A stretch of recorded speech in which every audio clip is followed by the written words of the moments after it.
Hello traders, welcome to Traders Mind Map. आज हम Mark Minervini द्वारा लिखी हुई book Mindset Secrets for Winning के चैप्टर 1 द बिलीविंग ब्रेन, विश्वास करने वाला मन को माइंड मैप के जरिए समझेंगे।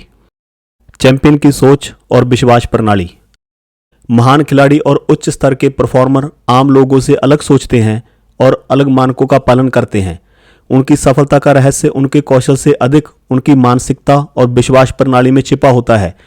लेखक के अनुसार हमारे मस्तिष्क को कंप्यूटर सॉफ्टवेयर की तरह और शरीर को हार्डवेयर की तरह समझा जा सकता है। जिस प्रकार सॉफ्टवेयर के बिना हार्डवेयर बेकार होता है, वैसे ही एक सशक्त विश्वास प्रणाली के बिना हमारा जीवन दिशाहीन हो सकता है। जो भी हम सोचते और मानते हैं वही हमारे कर्मों को नियंत्रित करता है। यही वजह है कि कोई भी व्यक्ति किसी क्षेत्र में सफल होने के लिए पहले उस क्षेत्र के चैंपियन की तरह सोचना सीखता है। उदाहरण के लिए, यदि कोई लियोनार्डो दा विंची की तरह चित्र बनाना चाहता है तो उसे पहले उनकी तरह सोचना सीखना होगा। जीवन विश्वासों पर आधारित होता है। चैंपियन बनने के लिए पहले चैंपियन जैसी मानसिकता अपनानी होगी। केवल कौशल और ज्ञान पर्याप्त नहीं है, मानसिकता सफलता को आकार देती है। यदि शरीर के परिणामों को बदलना है तो मस्तिष्क के सॉफ्टवेयर को पुनः लिखना होगा।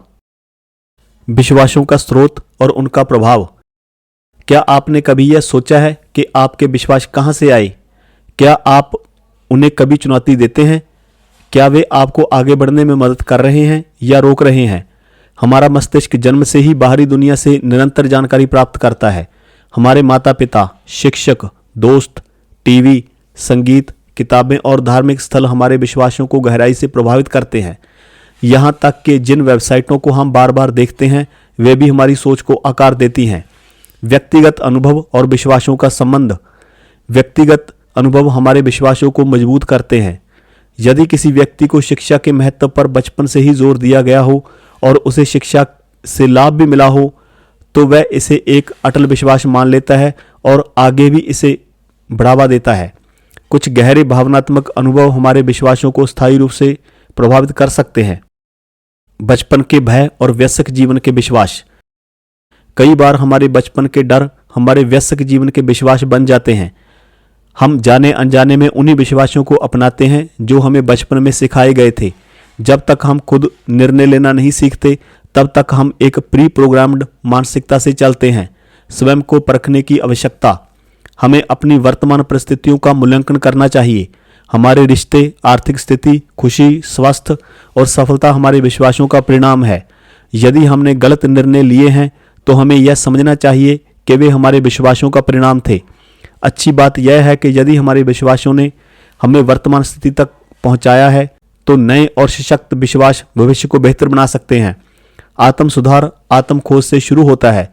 यदि आप एक बेहतर व्यक्ति बनना चाहते हैं तो आपको उन विश्वासों को अपनाना होगा जो एक सफल व्यक्ति रखता है। हमारी सोच और विश्वास हमारी सफलता के सबसे बड़े निर्धारक हैं। यदि हम सही मानसिकता विकसित करते हैं और अपनी विश्वास प्रणाली को सशक्त बनाते हैं तो हम अपने जीवन में असाधारण परिणाम प्राप्त कर सकते हैं। विश्वास की शक्ति और उसका प्रभाव। विश्वास हमारे लिए एक नैतिक ढांचा तैयार कर सकते हैं, सकारात्मक आदतें विकसित कर सकते हैं और हमें सफलता की ओर ले जा सकते हैं। लेकिन इसका एक नकारात्मक पक्ष भी है। गलत विश्वास पूर्वाग्रह को जन्म दे सकते हैं और यहाँ तक कि लोगों को अनुचित या खतरनाक कार्य करने के लिए प्रेरित कर सकते हैं। मनुष्य कई तरह के विश्वास रखते हैं और जब हम किसी चीज पर गहराई से विश्वास करते हैं तो हम उन बातों को अस्वीकार करने लगते हैं जो हमारे विश्वासों से मेल नहीं खाती। उदाहरण के लिए, जो लोग किसी विशेष धर्म में विश्वास करते हैं वे अन्य धर्मों की शिक्षाओं को आसानी से नकार सकते हैं। इसी तरह हम उन्हीं लोगों से मित्रता करना पसंद करते हैं जिनके विचार हमारे विश्वासों से मेल खाते हैं।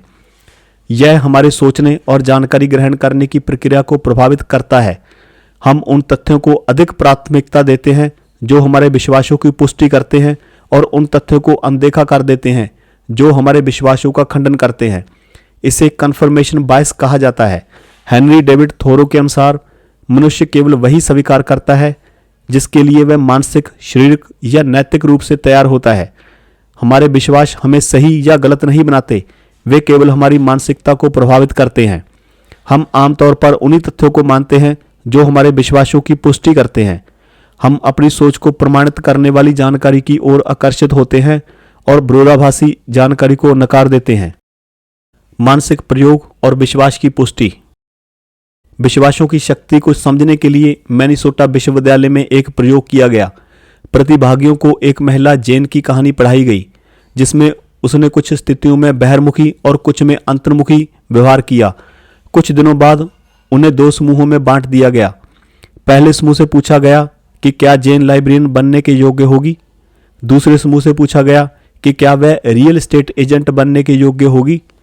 पहले समूह के लोगों ने उसे अंतर्मुखी मानकर लाइब्रेरियन के रूप में योग्य बताया, लेकिन रियल एस्टेट एजेंट के लिए अनुपयुक्त समझा। वहीं दूसरे समूह के लोगों ने उसे बहिर्मुखी मानकर रियल एस्टेट के लिए उपयुक्त पाया और लाइब्रेरियन के रूप में अस्वीकार कर दिया। इस प्रयोग से स्पष्ट होता है कि लोग अपनी मान्यताओं के आधार पर जानकारी को याद रखते हैं और अपनी सोच को उसी के अनुसार ढाल लेते हैं। विश्वास हमारी वास्तविकता को कैसे आकार देते हैं? हम अपने विश्वासों के अनुरूप ही जीवन का अनुभव करते हैं। हम उन तथ्यों को अधिक महत्व देते हैं जो हमारी सोच का समर्थन करते हैं और उन तथ्यों को अनदेखा कर देते हैं जो हमारी सोच के विरुद्ध जाते हैं। यही कारण है कि हमारे विश्वास हमारे जीवन की दिशा तय करते हैं। जो चीज़ आप वास्तव में मानते हैं, यदि आप उसे लगातार सोचते हैं और अपनी बातचीत में शामिल करते हैं, तो वह आपके जीवन में अधिक मात्रा में प्रकट होने लगती है। हमारी वास्तविकता हमारे विश्वासों द्वारा निर्मित होती है। हम उन्हीं चीज़ों की ओर आकर्षित होते हैं जिन पर हम विश्वास करते हैं। यदि हम किसी चीज़ को बार बार सोचें और चर्चा करें, तो वह हमारे जीवन का हिस्सा बन सकती है। विश्वासों में सामंजस्य या संघर्ष। कोई भी विश्वास सही या गलत नहीं होता, बल्कि यह सिर्फ हमारी व्यक्तिगत धारणा होती है। लेकिन हमारे पास कुछ मुख्य विश्वास होते हैं जो हमें दुनिया को देखने का तरीका सिखाते हैं। कुछ विश्वास हमें सशक्त बनाते हैं, जबकि कुछ हमें सीमित कर सकते हैं। हमारे विश्वास हमारे मानसिक ढांचे का निर्माण करते हैं, और यदि हमारी सोच और हमारे कार्य में असंगति होती है, तो यह आंतरिक संघर्ष उत्पन्न कर सकता है। इसे आत्म सबोटाज कहा जाता है। जब भी हम अपने विश्वासों के खिलाफ जाते हैं, तो अंततः हम खुद को नुकसान पहुंचाते हैं। उदाहरण, यदि कोई व्यक्ति मानता है कि वह असफल है, तो भले ही उसे सफलता मिले, वह खुद को उसी असफल मानसिकता में रखेगा और असफलता की ओर बढ़ेगा। इसी तरह यदि किसी व्यक्ति का आत्मसम्मान कम है, तो वह खुद को अच्छे अवसरों से दूर रखेगा। हमारे विश्वास हमारे कार्य को निर्धारित करते हैं। यदि हम अपने विश्वासों के विपरीत कार्य करते हैं, तो हम आंतरिक संघर्ष महसूस करते हैं। आत्म सशक्तिकरण के लिए हमें अपनी सोच और कार्य को अपने सकारात्मक विश्वासों के अनुरूप बनाना होगा। विश्वास और नैतिकता का टकराव। कल्पना करें कि आपके पास $10 मिलियन कमाने का अवसर है, लेकिन इसके लिए आपको किसी की हत्या करनी होगी। यदि आपको यह निश्चित हो कि कोई आपको पकड़ नहीं पाएगा, तो भी क्या आप यह काम करेंगे?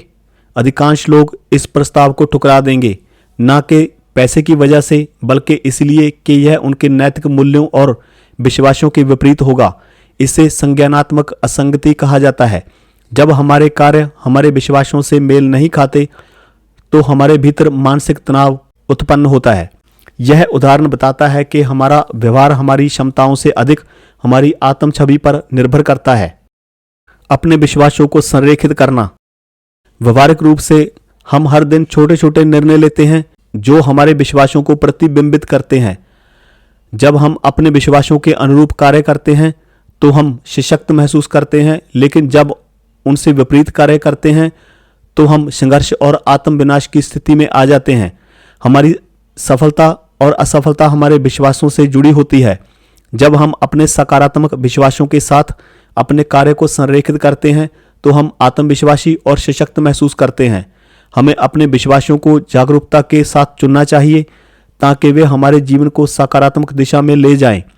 यह अध्याय हमें यह समझाने में मदद करता है कि हमारे विश्वास केवल मानसिक धारणाएं नहीं हैं, बल्कि वे हमारी वास्तविकता का निर्माण करते हैं और हमारे जीवन की दिशा तय करते हैं। हम अपनी धारणाओं के मालिक हैं। दलाई लामा ने कहा था, यदि आप यह जानना चाहते हैं कि आपके भविष्य में क्या होगा, तो देखें कि आपका मन अभी क्या कर रहा है। इसका अर्थ यह है कि हम अपनी सोच और धारणाओं के स्वामी हैं।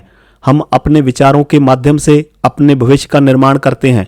जब हम विजेताओं की तरह सोचते हैं और उनके जैसे विश्वास रखते हैं तो हम भी विजेता की तरह कार्य करने लगते हैं और अंत सफलता प्राप्त करते हैं। हम पहले मानते थे कि बचपन के बाद मस्तिष्क में अधिक बदलाव नहीं होते, लेकिन यह सच नहीं है। आधुनिक विज्ञान ने यह साबित किया है कि हमारा मस्तिष्क न्यूरोप्लास्टिसिटी की शक्ति रखता है, जिसका अर्थ है कि यह खुद को बदल सकता है, नए न्यूरल नेटवर्क बना सकता है और पुरानी अनुपयोगी कड़ियों को हटा सकता है।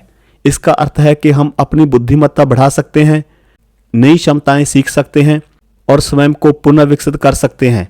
उदाहरण के रूप में ब्रेल पढ़ने वाले लोगों के मस्तिष्क में हाथों की संवेदनशीलता को नियंत्रित करने वाला क्षेत्र सामान्य लोगों की तुलना में बड़ा पाया गया है।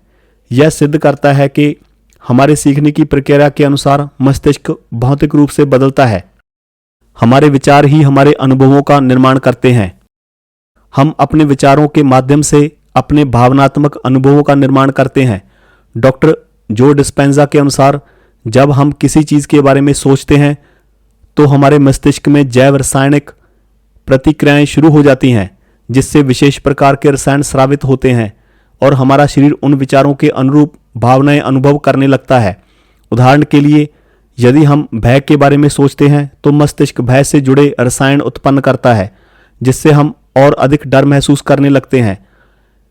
यह एक चक्र बन जाता है। हमारे विचार भावनाएं उत्पन्न करते हैं और भावनाएं वापस उन्हीं विचारों को मजबूत करती हैं। यदि हम बार बार नकारात्मक विचारों को दोहराते हैं तो हमारा मस्तिष्क उन्हें स्थायी बना देता है और हम उन्हीं भावनाओं के गुलाम बन जाते हैं। जीवन का अर्थ वही होता है जो हम उसे देते हैं। हम केवल वही महसूस करते हैं जिसे हम अपने अनुभवों से जोड़ते हैं। हम तय करते हैं कि हमारे लिए क्या महत्वपूर्ण है और क्या नहीं। उदाहरण के लिए, हमें नीला रंग पसंद हो सकता है या नहीं। यह पूरी तरह हमारी व्यक्तिगत धारणा पर निर्भर करता है। इसका सीधा अर्थ यह है कि जीवन की किसी भी घटना का कोई अर्थ नहीं होता सिवाय उस अर्थ के जिसे हम उसे प्रदान करते हैं। यह निर्णय लेने की शक्ति हमारे पास है। शेक्सपियर ने कहा था, कोई भी चीज अच्छी या बुरी नहीं होती, बल्कि हमारी सोच उसे वैसा बनाती है। इसका मतलब है कि हमारी भावनाएं बाहरी दुनिया के कारण नहीं, बल्कि हमारे स्वयं के विचारों के कारण उत्पन्न होती है। जब हम किसी घटना को तनावपूर्ण मानते हैं तो हम उसे तनाव के रूप में अनुभव करते हैं। जब हम मानते हैं कि कोई व्यक्ति हमें दुखी कर सकता है तो हम दुखी हो जाते हैं, लेकिन वास्तव में दुख, तनाव या भय जैसी भावनाएं केवल हमारे अंदर उत्पन्न होती हैं। कोई बाहरी शक्ति इन्हें हम पर थोप नहीं सकती। घटनाएं हमें नहीं चलाती, बल्कि हमारे विचार हमें नियंत्रित करते हैं। हमारा जीवन हमारे विचारों की दिशा में चलता है। हम स्वयं यह तय करते हैं कि किसी घटना को किस प्रकार देखना है और उसे क्या अर्थ देना है। कोई भी भावना, चाहे वह आत्मविश्वास हो, आनंद हो या दुख, हमारे भीतर ही उत्पन्न होती है। जब कोई हमें अपमानित करता है तो हम निर्णय लेते हैं कि हमें बुरा महसूस करना है या नहीं। हमें यह समझना होगा कि हमारे विचार ही हमारे जीवन को नियंत्रित करते हैं। हम अपने अतीत की घटनाओं को बदल नहीं सकते, लेकिन हम यह तय कर सकते हैं कि वे हमारे लिए अब क्या मायने रखती है। हमारे अतीत की कहानी को नया अर्थ देना। हमारी यादें अक्सर उन कहानियों के रूप में हमारे मस्तिष्क में संग्रहित होती हैं जिन्हें हमने खुद के लिए गढ़ा है। वास्तविकता यह है कि हम अपनी यादों को दोबारा परिभाषित कर सकते हैं। उदाहरण, यदि कोई व्यक्ति अपने बचपन में माता पिता से उपेक्षा महसूस करता था तो वह इसे अपने माता पिता की कमी मान सकता है और इससे कड़वाहट रख सकता है। लेकिन अगर वह इस पर एक नया दृष्टिकोण अपनाए कि उसके माता पिता ने अपनी क्षमताओं के अनुसार सर्वश्रेष्ठ किया, तो यह उसकी धारणा को पूरी तरह बदल सकता है। इससे नकारात्मक भावनाएं समाप्त हो सकती हैं और अतीत के प्रति दयालुता और समझ का भाव विकसित हो सकता है। यह समझना आवश्यक है कि हम अतीत की घटनाओं को बदल नहीं सकते, लेकिन हम उनके अर्थों को बदल सकते हैं।